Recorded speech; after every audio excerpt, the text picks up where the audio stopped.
London, 1888. Gas lamps flicker against a fog that refuses to lift. The cobbled streets of Whitechapel echo with footsteps, hurried, desperate, fearful. Somewhere in the mist, a killer waits. Silent, patient. A predator who will carve his name into history not with ink, but with blood. 5 women murdered. Throats cut. Bodies mutilated. No one saw him. No one stopped him.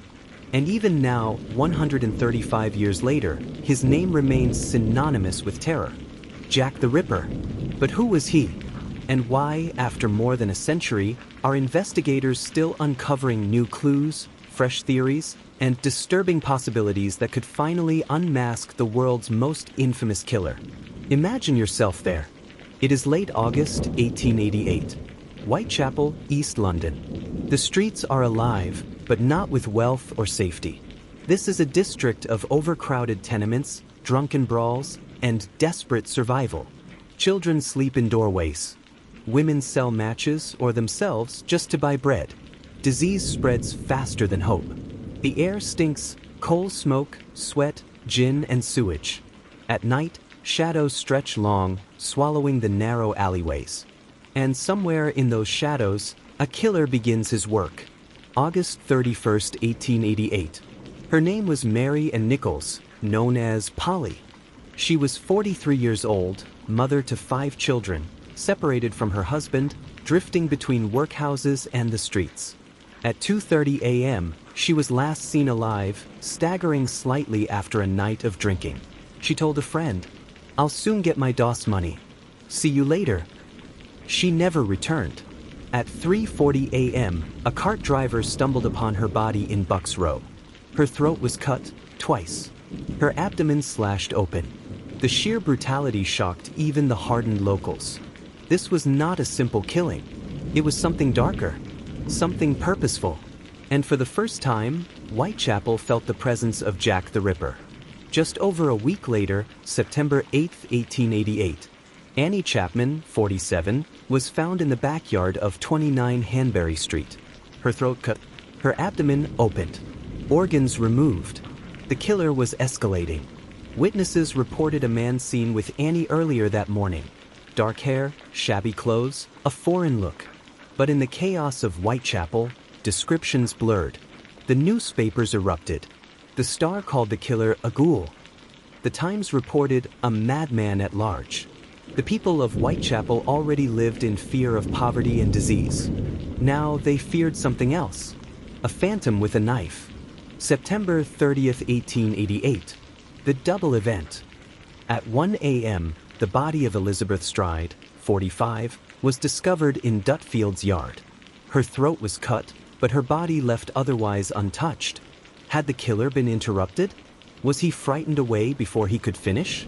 If so, he did not stop. Less than an hour later, half a mile away, Catherine Eddowes, 46, was found in Mitre Square. Her face was mutilated, her body torn open, her kidney removed. On a nearby wall, in chalk, the police discovered a chilling message.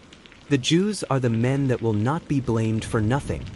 Commissioner Charles Warren, fearing anti-Semitic riots, ordered it erased before it could be photographed. A potential clue gone forever. The killer had struck twice in one night. London was in full panic. November 9th, 1888. Mary Jane Kelly, 25 years old, the youngest of the Ripper's known victims. She lived in a tiny room in Miller's Court. Her landlord knocked that morning, demanding rent. When no one answered, he peered through the window. What he saw was beyond comprehension. Mary Jane was butchered, her body unrecognizable, her room a slaughterhouse. The brutality suggested rage far beyond the earlier killings. If the others were controlled, ritualistic, this was frenzy. It was also the last of the canonical murders. Jack the Ripper disappeared, leaving behind 5 women, a city paralyzed by fear, and a mystery that endures to this day. By autumn 1888, London was drowning in panic. The Whitechapel murders weren't just crimes, they were a crisis. Police patrols doubled. Newspapers printed every rumor. Ordinary citizens turned vigilante, patrolling the streets with sticks and lanterns. But the killer slipped through it all. like a ghost. Every shadow became suspicious, every stranger a threat, and the sense grew that Jack the Ripper was not just a man, but an idea, a nightmare no one could wake from. Then came the letters. The Dear Boss letter, sent to the Central News Agency on September 25th. It mocked the police, signed with a name the world would never forget. Jack the Ripper. The Saucy Jack postcard followed. Then the From Hell letter, sent with half of a human kidney, supposedly belonging to Catherine Eddowes. Were they real? Or cruel hoaxes? Experts still argue. But in 1888, they electrified the public, turning the Whitechapel killer into a legend. The Metropolitan Police were overwhelmed. Commissioner Charles Warren faced harsh criticism. The Ripper taunted them, striking under their noses. The public jeered, "Why can't Scotland Yard catch him?" Detectives chased endless leads, foreign butchers, local madmen, even aristocrats. But evidence was thin, witnesses unreliable, and forensics barely existed. Every murder scene was trampled by onlookers before police arrived. Every clue was corrupted. The case was slipping through their fingers. Over the years, more than 100 suspects have been named. But in 1888, a few stood out. The Montague John Druitt, a barrister and teacher who drowned himself in the Thames weeks after the last murder. Some believed his death ended the killings. Baron Kosminski, a Polish-Jewish immigrant, barber by trade, who was committed to an asylum in 1891. In 2014, DNA tests on a shawl linked him to Catherine Eddowes. The findings remain disputed. And Michael Ostrog, a Russian doctor with a criminal record, later dismissed as a likely suspect. Prince Albert Victor, grandson of Queen Victoria, accused in wild conspiracy theories of royal cover-ups. Most historians dismiss this as fantasy. And then, Walter Sickert, a painter obsessed with violence and prostitutes, later named by crime writer Patricia Cornwell. Each theory brings passion. None brings certainty. But suspects are only part of the story. The real terror was the setting itself. Whitechapel was the perfect hunting ground. Dark alleys, endless noise, people so poor, so desperate, they barely noticed the stranger beside them. The Ripper knew these streets. He blended in not because he was invisible, but because he was ordinary. And that may be the most terrifying detail of all. Today, we call them the Canonical Five: Mary and Nichols, Annie Chapman, Elizabeth Stride, Catherine Eddowes, Mary Jane Kelly. For years, they were reduced to footnotes, just names in a killer's legacy. But they were mothers, daughters, sisters. They laughed, they sang, they struggled. And in 1888, they became symbols of a society that failed its most vulnerable, until the night the Ripper's knife found them. By October 1888, Whitechapel was a city under siege. Broadsheets screamed bloody headlines. Crowds gathered at every crime scene, pushing, shouting, desperate for details. Some even posed as amateur detectives, claiming they knew who Jack was. One thing was certain, no woman felt safe. Not even in daylight. The Ripper's shadow stretched far beyond Whitechapel, reaching the drawing rooms of the rich, the halls of Parliament, even the Queen herself. After the Eddowes murder, police found a chilling clue. Near Golston Street, scrawled in chalk, "The Jews are the men that will not be blamed for nothing." Was it written by Jack himself? Or was it a red herring meant to inflame anti-Semitic violence already boiling in the East End? Commissioner Warren, fearing riots, ordered the writing erased before it could be photographed. And with that decision, one of the Ripper's few potential clues vanished forever. Some experts argued Jack was a butcher. Others swore he was a doctor. The precision of the mutilations, especially organ removal, seemed surgical. But others said the darkness, chaos, and speed made professional skill unlikely. Could the Ripper have been nothing more than a man with cruel determination and steady hands? Or was he someone society trusted? A physician, hiding his cruelty behind a respectable face? That question has haunted investigators ever since. November 8, 1888. Mary Jane Kelly, the youngest of the victims, returned to her small room at Miller's Court. Neighbors heard her singing softly that night, a ballad called "A Violet from Mother's Grave." By morning, silence. At 10:45 a.m., her landlord's assistant peered through the broken window. What he saw would scar him for life. Kelly's body lay in pieces. The brutality was unlike anything seen before, as though the Ripper, for the first time, had all the privacy in the world to unleash his full rage. The city recoiled. This wasn't just murder. This was annihilation. And just like that, the killing stopped. No more women found in alleyways. No more mutilated corpses. No more letters from Jack. Did the killer die? Was he imprisoned for another crime? Or did he simply walk away, satisfied with his reign of terror? London exhaled, but the fear never truly left. By the early 1890s, official momentum slowed. The Whitechapel murders were filed away, unsolved. For detectives who had devoted months of their lives, it was a bitter failure. For the public, it was an obsession that refused to die. Newspapers kept printing theories. Authors spun tales of shadowy aristocrats, secret cults, or supernatural killers. Jack the Ripper was no longer just a man. He was a myth. And that myth only grew. Some swore the killer was a royal, hidden away to protect the monarchy. Others claimed he was a foreign sailor, slipping out of England after his crimes. Still others believed in Freemason conspiracies, dark rituals, or occult sacrifices. Each theory carried its own evidence, its own logic. But after 135 years, none have closed the case. Because Jack the Ripper didn't just vanish into the night. He vanished into history. By the early 1900s, the Ripper murders had already become the most famous cold case in the world. But the obsession only deepened as criminology evolved. Detectives who once relied on gut instinct and lantern light were being replaced by men with magnifying glasses, fingerprint powder, and early forensic methods. Yet no matter how much science advanced, the mystery of Whitechapel refused to yield. By the 1970s, an entire cottage industry had formed around one question: who was Jack the Ripper? Books poured off presses. Lectures filled auditoriums. Amateur sleuths scoured archives like treasure hunters.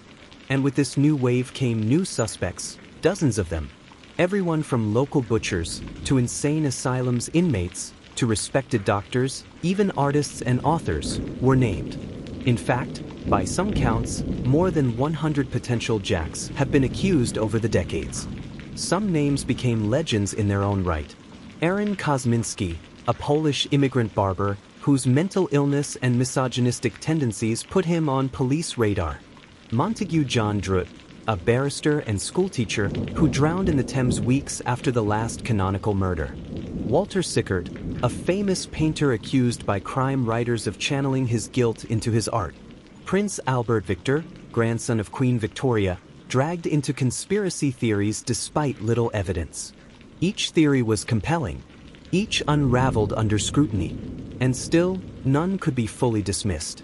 The 21st century brought a breakthrough that earlier detectives could only dream of: DNA testing. In 2014, a shawl allegedly found near Catherine Eddowes' body was tested. Researchers claimed it contained genetic material matching descendants of Aaron Kosminski.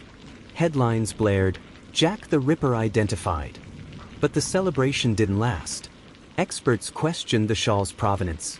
Was it really from the crime scene? Had it been contaminated in the 100-plus years since? The debate rages on. Modern psychological profiling has also been applied. FBI profilers describe Jack as a white male in his late 20s or 30s, living locally, socially isolated, possibly working a job involving blood, like a butcher or medical assistant. They believe he blended in seamlessly, hiding in plain sight. But profiling, for all its science, remains educated guesswork. And Jack the Ripper was nothing if not unpredictable. Historians have even used geographic profiling, mapping the Ripper's crime scenes to predict where he might have lived. The results? A small cluster in the heart of Whitechapel.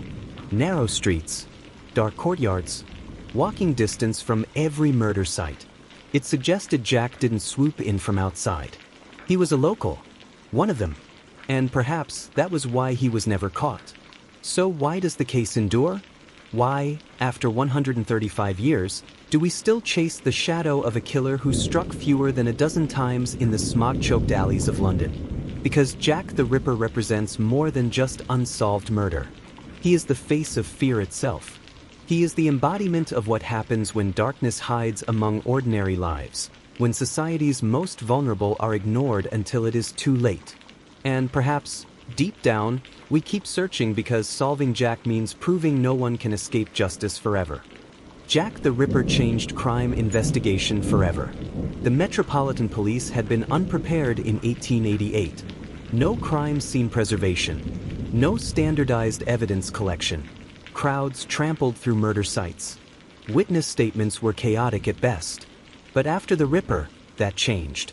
The case was studied by Scotland Yard for decades. Every mistake became a lesson. Crime scene management, witness control, information sharing between precincts.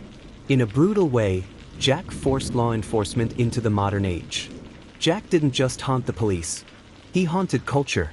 Newspapers had transformed him into the first true, modern celebrity killer. And once the case faded, fiction picked up the torch. Arthur Conan Doyle's Sherlock Holmes stories reflected Ripper-era London. Novels, penny dreadfuls, stage plays, all began spinning tales of mysterious killers in foggy alleys. Decades later, cinema embraced him. From Alfred Hitchcock's The Lodger, 1927, to slasher films of the 70s and 80s, the DNA of Jack the Ripper is everywhere. He became more than a criminal. He became a myth. Walk through East London today and you'll find something surreal. Guided Ripper tours. Shops selling replica police whistles. Cafes on the very cobblestones where women bled. The alleyways of Whitechapel have been turned into history's strangest museum, one where the exhibits are the echoes of screams and the absence of answers. Some see it as exploitation, others as remembrance. Either way, Jack remains a business, 135 years later. There's a reason Jack the Ripper is still shorthand for evil. He represents the failure of justice, the fear of the unknown, the brutality of men who hunt women without consequence. And because he was never caught, the story never ends. Every unsolved case, every shadowy figure in the news, every whisper of the killer is still out there, all trace their roots back to Jack. One question refuses to die. If Jack had struck today, would he be caught? Almost certainly. CCTV cameras blanket London. DNA testing could isolate a killer from a single hair. Social media would spread eyewitness accounts instantly. Geographic profiling could predict his base of operations. But in 1888, none of that existed. And that's why he slipped away. The tragedy isn't just that he killed. It's that history armed him with the perfect cover: ignorance and fear. Jack the Ripper is not just a man anymore. He's a legend. He lives in books, in lectures, in films, in endless debates. He stalks documentaries, podcasts, and YouTube videos like this one. He exists because we keep him alive. And maybe that's the true horror. Not that Jack disappeared, but that Jack never really left. 135 years later, the cobblestones of Whitechapel are quieter now. But if you walk them at night under the same shadows, you may still feel it, the sense that someone is watching. Because though time has marched on, the legend of Jack the Ripper still lingers, waiting in the fog.